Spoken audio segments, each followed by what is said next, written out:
대부분 이런 사람이 많습니다. 자기 수준은 높은 수준인데 사람들이 나를 낮게 취급하면서 불쾌해하는 모습. 그렇게 나오는 지적과 메시지를 거부하는 것. 그런 사람은 교회 공동체 함께 갈 수가 없습니다. 그리고 많은 사람은 또 자기 신앙이 어떻게 높은 수준으로 올라갈 수 있는데도 불구하고 아우 저는 바닥이에요. 이렇게 얘기하는 사람들도 있어요. 그래서 뭔가 봉사를 맡기려고 그러면 아우 저 못해요. 저 감당 못해요. 네. 분명히 감당할 수 있는 수준에 이르렀기 때문에 얘기한 것임에도 불구하고 자기 스스로를 되게 낮게 평가해요. 네. 두려움으로 가득 차 있어요.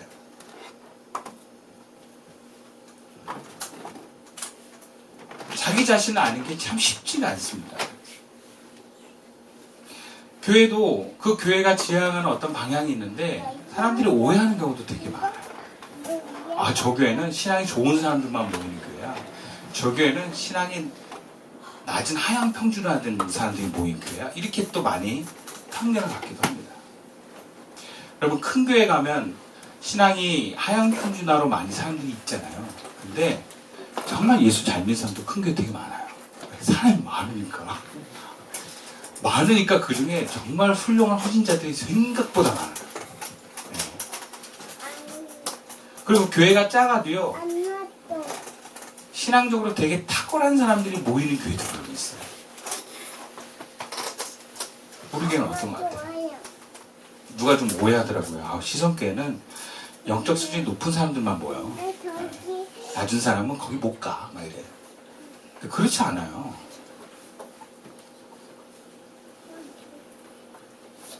물론 다수를 차지하고 있는 사람들의 부류는 있지만 교회는 어느 한쪽으로 치우치지는 않습니다. 그리고 치우치는 교회가 좋은 교회는 아니에요. 다 있어요. 영적으로 수준이 낮은 사람도 있고 높은 사람도 있어요.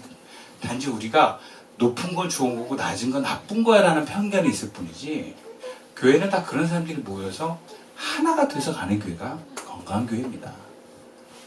빌립보 교회가 바울과 또 바울의 사역에 굉장히 힘있게 헌신하고 헌금을 보냈지만 빌립보는 예수 잘 믿는 사람들만 모이는 교회는 아니었어요. 단지 교회가 신앙적으로 연약한 사람들도 뭔가 하나가 돼서 함께 갈 수 있는, 하나가 될 수 있는 교회였다는 것이 장점이었지 신앙이 높은 사람이 있는 교회는 아니었어요. 왜냐하면 이방인들만 모이는 교회였고 또 여러 가지 한계가 있었기 때문에 좋은 사람들, 뛰어난 사람들, 우리가 생각하는 탁월한 사람들만 모일 수 있는 환경이 안 되는 교회였어요. 그러나 그들의 중심에는 공통된 마음들이 있었습니다. 뭔가 영적으로 더 계속 성장하고 하나님이 기뻐하시는 교회가 되고자 하는 것. 그 마음을 모두가 가졌기 때문에 신앙이 낮은 사람이나 높은 사람이나 하나가 돼서 갈 수 있었던 거예요. 교회의 강력함은 바로 그런 데 있습니다. 하나님의 임재는 모두가 하나님을 향한 열망 속에서 주님이 기뻐하심을 따라 내가 행동하겠다 하고 난 사람들이 하나가 될 때 하나님의 영적 임재가 강력하게 일어납니다. 그래서 두 번째 우리가 영적 수준을 우리가 바로 알려면 솔직하게 자기를 인정하면서 나아가야 돼요. 신앙의 공동체는 영적 수준이 높으나 낮으냐가 큰 문제가 되지 않습니다. 중요한 것은 자기 자신을 잘 알고 거기에 맞게 신앙생활을 하는 거예요. 교회가 새로 온 지 얼마 안 된 사람이나 아직 영적으로 높은 수준에 이르지 않은 사람들은 교회에서 가르치는 지도자의 위치로 가면 안 되겠죠. 그리고 그런 사람들은 봉사도 많이 하면 안 될 것입니다. 그냥 내가 기쁨과 감사함으로 감당할 만큼 하면 돼요. 그래서 내 수준을 내가 잘 모르겠다. 그런 사람은 봉사와 헌신해보면서 아는 거예요. 영적 수준이 높아질수록 하나님을 향한 자기 비움과 내어줌이 부담스럽지 않습니다. 네. 기꺼이 자기를 던질 수 있게 돼요. 근데 뭐가 내가 이걸 했는데 막 너무 버겁고 불만병이 나와. 그러면 그거 낮추는 거예요. 거기서 딱 멈추는 거예요. 네. 그걸 좀 빼면서. 물론 내 상황이 안 좋을 수 있지만 계속 그런 나를 지켜보는 거예요. 내가 이걸 감당할 수 있는 수준인가? 아닌가? 또 하나의 문제는 이미 영적 수준이 하나님이 계속 올려가고 있는데 성격이 너무 조심성이 많아가지고 시도를 아예 안 하는 사람들이 있어요. 그 사람은 또 자기를 모르는 거예요. 더 잘할 수 있는 사람인데 자기를 제한하는 사람이에요. 어떤 상처나 자기의 어떤 기질이. 그때는 약간 부담스럽고 힘들어도 감당해 보는 거예요. 다시 말하자면 영적인 모험을 해보는 거예요. 그럼 늘어갑니다. 예. 결국 할 사람은 하게 돼요. 예. 자기에게 주어진 것들 이렇게 하나하나 감당해가면서 나를 알아가는 거예요. 너무 하려고도 하지 마시고 너무 빼려고도 하지 마세요. 근데 나에게 뭔가 하나님이 너 이렇게 했으면 좋겠다라는 감동이 오면, 그게 사람을 통해서 오든 생각을 통해서 오든 뭔가 오면 해보세요. 그게 여러분이 지금의 내 위치에서 뭔가 올라갈 수 있는 기회가 됩니다. 계기가 돼요. 두 번째로, 교회 안에서 봉사 섬기를 해보면 잘 알게 되는데, 그런 봉사를 통해서 자기 감정을 잘 보는 거예요. 예. 처음에는 내가 이걸 감당하다가 기쁨이 없으면 기쁨을 회복하면서 이거를 감당하기 위해서 할 수 있도록 최선을 다하는 것이죠. 근데 그게 기쁨이 없고 화가 나고 짜증이 난다 그러면 줄여가면서 자기를 보는 거예요. 그래서 자기 성장을 확인하려면 자기 관찰을 잘 하실 수 있어야 돼요. 특히 감정을 잘 보십시오. 그리고 나는 모르지만 주변 사람들은 다 알아요. 네. 그 주변 사람들한테 자꾸 물어보시고 그 주변 사람이 나에 대해서 얘기하는 것들을 들어가면서 한번 시도해 보십시오. 특별히 내가 성장의 기회가 오거나 뭔가 하나님이 나의 어떤 내면의 성장의 어떤 가능성을 보고 던졌을 때는 아멘하고 한번 해보시는 게 되게 중요해요. 네. 목사든지 어떤 영적 지도자들이 그냥 아무 생각 없이 이거 해볼래요? 하고 하지 않습니다. 특히 우리 교회는 그래요. 네. 그 우리 교회는 여러분 걱정하지 않았다는 게 감당 안 되면 우린 잘 잘라요. 네. 걱정하지 않으셔도 돼요. 이 사람 상처받으면 어떡하지? 하고 이렇게 내버려두지 않습니다. 바로 잘라요. 네. 사례가 굉장히 많은데 결론은 자르는 게 더 은혜다라는 걸 우리는 확신하고 있기 때문에 이건 제가 잘못한 것 같네요. 예, 안 되는 것 같습니다. 예, 다음 주부터 그만두십시오. 이렇게 합니다, 저희는. 그러니까 걱정하지 말고 막 하세요. 예, 자연스럽게 잘라드릴 테니까 아니면. 그런 기회를 여러분이 말했을 때 잡는 게 중요하다는 거예요. 예. 저도 성장을 굉장히 열망하는 사람이거든요. 변화를 열망하는 사람이에요. 변화 한다고 막 맨날 뭐라 하기도 하는데, 그러다 보니까 저는 기회에 굉장히 밝습니다. 이거 하나님의 기회다. 그러면 부담스러워도 일단 던져요, 저는. 네. 우리에게 중요한 것은요, 성장이에요. 변화입니다. 내가 마음이 편하냐, 안전하냐가 아니에요. 부모도 자녀를 양육할 때 부모가 제일 잘못 양육하는 이유 중에 하나가 뭐냐면 자녀의 안전을 생각하기 때문에 자녀를 잘못 양육할 수 있다 그러더라고요. 근데 자녀가 정말 좋은 사람이 되는 것으로 우리가 방향을 맞추면 뭔가 좀 모험이 돼도 시도를 해봐야 되는 것입니다. 우리 자신도 마찬가지예요. 내 영적 재능은 내 스스로가 뭐 어떻게 하려고 해도 한계가 있거나 잘 모를 때가 많아요. 근데 그런 나를 주님은 변화의 자리로 던지시는 거예요. 근데 너무 낯설어요. 힘들어요. 그래도 나아가는 것입니다. 결국 우리는 바울처럼 끊임없이 그 도전과 모험에 순종하고 선택함을 통해서 그 완전함에 점점점 나아가게 되는 것입니다. 그래서 구체적으로 우리가 좀 더 영적 수준을 바로 알아가기 위해서는 이 두 가지를 가지고 있어야 됩니다. 오늘 본문 13절 14절 말씀이에요. 함께 읽어보겠습니다. 시작. 형제들아, 잡은 줄로 여기지 아니하고 오직 한 일, 즉 뒤에 있는 것은 잊어버리고 앞에 있는 것을 잡으려고 표대를 향하여 그리스도 예수 안에서 하나님이 위에서 부르신 부름의 상을 위하여 달려가. 우리가 성장하는 데 있어서 우리가 꼭 잊지 말아야 될 것은 영적 완성이라고 하는 한 가지 목표에 집중하십시오. 바울은 자신을 포함해서 영적으로 높은 위치에 있는 성도들은요, 이 영적 완성이라고 하는 이 목표를 향해서 달려간대요. 근데 여기서 강조하는 건 뭐냐? 한 가지 목적이에요. 트랙을 달리는 경주자가 여러분 한 가지 목표를 향해서 달려갑니다. 결승선에 내가 최대한 빨리 도착하는 거야. 그것만 보고 달려가는 거야. 달려가는 경주자가 사람 많이 왔나? 하면서 말이 막 날씨 좋아 하면서 막 이거 좀 누려야 돼, 걸어가야지 뭐 이렇게 안 타잖아요. 그냥 한 가지 목적, 결승점 통과, 최대한 빨리. 그래야 거기에 집중할 수 있는 힘이 나옵니다. 예전에 제가 성악을 전공한 학생들을 이렇게 보면 들어올 때는 다 실력이 비슷해요. 입시생이라는 게 여러분 학교별로 물론 차이가 조금 있긴 하지만 비슷합니다. 네, 실력들이.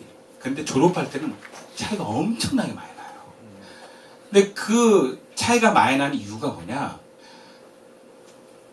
처음에 들어왔을 때 계속 성장해서 가는 친구들 보면은 노래를 잘하는 거에는 별로 관심이 없어요. 네, 그냥 그런 친구들은요, 연습실이 항상 있고 여름이고 겨울이 항상 있어요. 그러니까 자기가 이 노래를 하고자 하는 그 우선순위를 항상 두면서 해요. 그러면 3학이 되고 4학이 되면 결과가 나타나요. 그런데 딱 합격하고 나서부터 다른 거에 관심이 많은 친구들, 연애에 관심이 많다든지 뭔가 다양한 체험 많이 거죠. 그래서 제가 후배들 중에 어떤 친구를 봤냐면 성악과를 들어왔는데 아카라카 그 음원대 들어가나 봤어요. 와, 걔는 뭐 맨날 막 음원 막 다니고 오빠랑 막 다니고 그러더라고. 네. 노래 당연히 안 들지. 뭐 관심이 많아 다른데. 네. 그냥 나 이 학교 들어왔다 이러고는 이렇게 끝이야. 네. 그럼 안 늘어요, 여러분. 뭔가 우리가 목표가 막 이렇게 많고 그러잖아요. 그러면 안 돼요. 공부 잘하는 애도 그렇더라고요. 공부 잘하는 애들은요, 공부에만 집중해요. 친구 관계도 잘하면서 난 공부도 잘할 거야. 두 개 잘하는 애들은 가끔 있어요. 천재 같은 애들. 근데 보통 인간관계 막 관리하고 잘하는 애들은 성적이 좋게 나올 수가 없어요. 제가 보니까 그래요. 뭔가 하나만 집중해야 돼요. 그래야만 거기에 성취를 이룹니다. 신앙도 마찬가지예요. 여러분의 영적 수준을 내가 완성함에 이르는 그 길에 가겠다. 난 오직 하나님과 가까이가 인생의 목적이다 하는 사람이 신앙이 성장합니다. 나는 가정도 행복해야 되고, 나는 세상적인 명예도 얻어야 되고, 돈도 많이 벌면서 인생의 모든 걸 누리면서 예수도 잘 믿고 싶어요. 그러면 더디 갑니다. 더디 가요. 유혹이 오면 다 넘어갑니다. 엄마 이거 너무 목적을 하나만 가지라는 거예요. 이거 너무 귀엽게. 영적인 성장을 위해서 하나님께 더 가까이 나가겠다. 그럼 이 한 가지 목적만 갖고 나가시기를 소원합니다. 두 번째로 17절 말씀이에요. 형제들아 너희는 함께 나를 본받으라. 그리고 너희가 우리를 본받은 것처럼 그와 같이 행하는 자들을 눈여겨보라. 그러니까 우리가 계속 성장을 하는 데서 도움이 되는 것이 뭐냐면 영적으로 나보다 조금이라도 앞선 사람들을 본받으려고 하십시오. 바울은 빌립보 교인들 모두가 한 영적 공동체 가족이고 평등한 것을 얘기하면서도 나를 본받으라 그랬어요. 근데 여기서 나를 본받는 내용은 바울의 특권이나 바울의 성취나 바울이 로마인이라고 하는 기득권을 본받으라는 게 아니라 지금까지 바울이 얘기했던 바울의 자기 부정, 자기 희생, 다른 사람을 위해서 고난당함, 그리스도를 위해서 내어놓은 것들, 그리스도를 닮고자 하는 것들, 예수님의 일을 구하는 것, 자기 의가 아니라 하나님에게서 찾는 이런 것들을 본받으라는 거예요.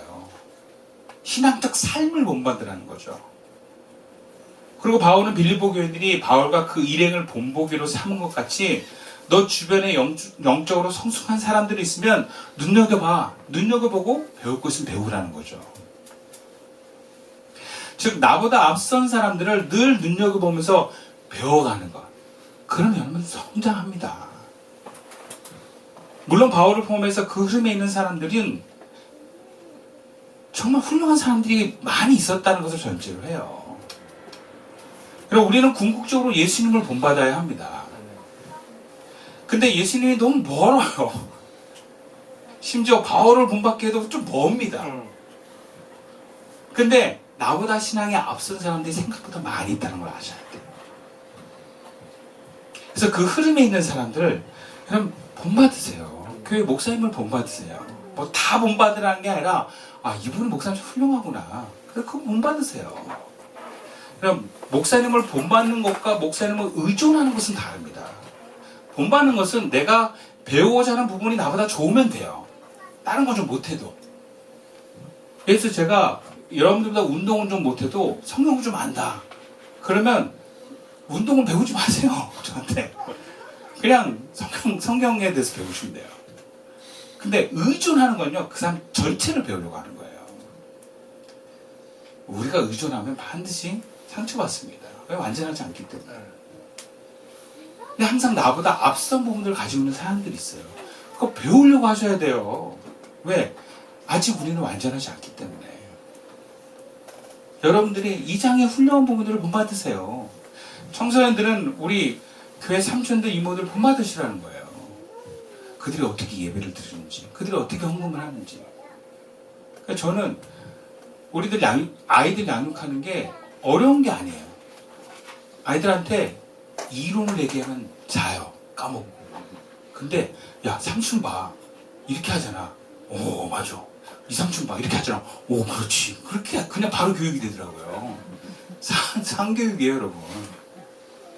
그러니까 우리가 삶으로 가르쳐야 될 것처럼 우리 삶에 내가 배워가는 나보다 나은 삶을 사는 사람들이 주변에 많이 있습니다. 자꾸 배우려고 하세요. 혼자서 신앙생활하는 것은 여러분 한계가 있습니다. 영적 선배들이 분명히 있습니다. 그리고 내가 더 이상 배울 게 없다 그러면 뭐 성경 인물도 가면 되고요. 그러나 존재 자체가 나보다 다 완벽하게 훌륭한 사람은 없기 때문에 부분적으로 나보다 훌륭한 사람들을 그 부분을 배우려고 하세요. 여러 사람들을 놓고. 저도 처음에 목사로 부름받을 때는요. 너무 모르는 게 많았어요. 그래서 제가 교회를 부목사를 사역하는 기준은 딱 하나였어요. 내가 배울 수 있는 목사님의 교회에 간다. 그게 제가 부목사로 선택하는 이유 중에 하나였어요. 그래서 세 분의 목사님을 보고 그분들에게 잘 배우고 더 이상 내가 그분들에게 배울 수 없는 때가 됐을 때는 그냥 자연스럽게 나왔던 것 같아요. 근데 지금도 저는 제가 아직 완벽하지 않기 때문에 지금도 저는 많이 배우려고 해요. 예. 특히 제 아내가 영성을 전공했기 때문에 제 아내한테 영성을 계속 물어봅니다. 어떤 책을 봐야 되는지, 이런 경우는 어떻게 해야 되는지 물어봐요. 아내한테 배워요.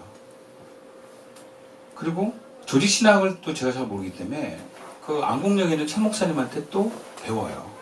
또 그분이 또 같이 저랑 책을 읽으면서 그 시간을 또 따로 갖기도 하면서 지금 잘 배워가고 있어요. 그리고 동기 목사님들 중에 뭐 공동체라든지 이런 생명에 대해서 소중히 여기는 목사님들이 가치관이 있으면 또 그분들 만나서 배워요. 배울 때 그냥 가르쳐봐 이러지 않고 제가 겸손한 마음으로 직접 가고 만나서 배웁니다. 또 요즘에는 노회에 가서 노회 목사님들의 어떤 목회와 삶을 배우려고 그분들에게 다가갑니다. 저보다 나이가 많고 뭔가 기성교회 목회라는 어떤 뭔가 좀 다른 벽이 있지만 그래도 주님이 너 그분들 중에 훌륭한 모습도 있다는 걸 네가 인정해야 된다. 그래서 배워라. 그래가지고 배우려고 제가 일부러 멋쩍지만 먼저 다가가는 거예요. 전도 목사들은 원래 그런 데 안 가는데 자꾸 가요 제가. 이번에 또 나들이까지 제가 1박 2일로 지금 가게 됐어요. 진짜 가기 싫은데 주님이 가라고 하시는 것 같아요. 가는 거야. 왜? 배우려고. 분명한 것은 내가 영적으로 더 높은 자리로 향하고자 할 때 주님은 본받을 사람을 보내주세요. 책을 만나게 하세요. 배움의 자리로 인도해 주십니다. 뜻이 있으면 길이 보입니다. 여러분이 진심으로 주님 저는 영적인 성장을 이루고 싶습니다. 그러면 반드시 만나고 배울 수 있습니다. 그 마음을 놓치지 마십시오. 말씀을 마칠게요. 제가 며칠 전에 우리 집 아래 공원을 지나가는데 그 필라테스 학원에 이 광고가 쫙 나오는데 이런 문구가 눈에 띄었어요. 거기서 뭐라 그러냐면 우리는 변화가 없는 수업은 지향하지 않습니다. 멋지더라고요. 야, 여기는 무조건 들어가면 변화되겠구나. 막 이런 마음이 생기는 거예요. 그래서 제가 마음 먹었어요. 우리 시선교회는 영적 변화가 없는 양육을 지향하지 않습니다. 이렇게 막 마음을 먹었어요. 우리 교회도 그런 교회가 되겠지만 누구든지 우리 교회 오면 변화가 일어날 수 있는 그런 교회가 돼야 되겠다. 막 제가 그런 생각도 했는데, 여러분, 이것은 우리가 영적 성숙함에 이르러서 온전한 자리에 가기를 원하시는 주님의 뜻이 있는 줄로 믿습니다. 그리고 그 뜻을 향해 갈 때 주님이 도와주십니다. 임재하십니다. 힘을 주십니다. 의지도 주시고요, 지혜도 주시고요, 만남과 기회도 주시는 것입니다. 그 길을 모두 한 마음으로 그 목표를 향해서 나아갑시다. 자기 수준을 잘 알고 겸손하게 어떠한 형편에 있든지 인정하고 나아갑시다. 그러면 주님이 드러내시고 알려주실 것입니다. 그 가르침에, 그 부르심에, 그 감동에 모두 순종해 나갈 수 있기를 주님의 이름으로 축원드리겠습니다. 기도드리겠습니다.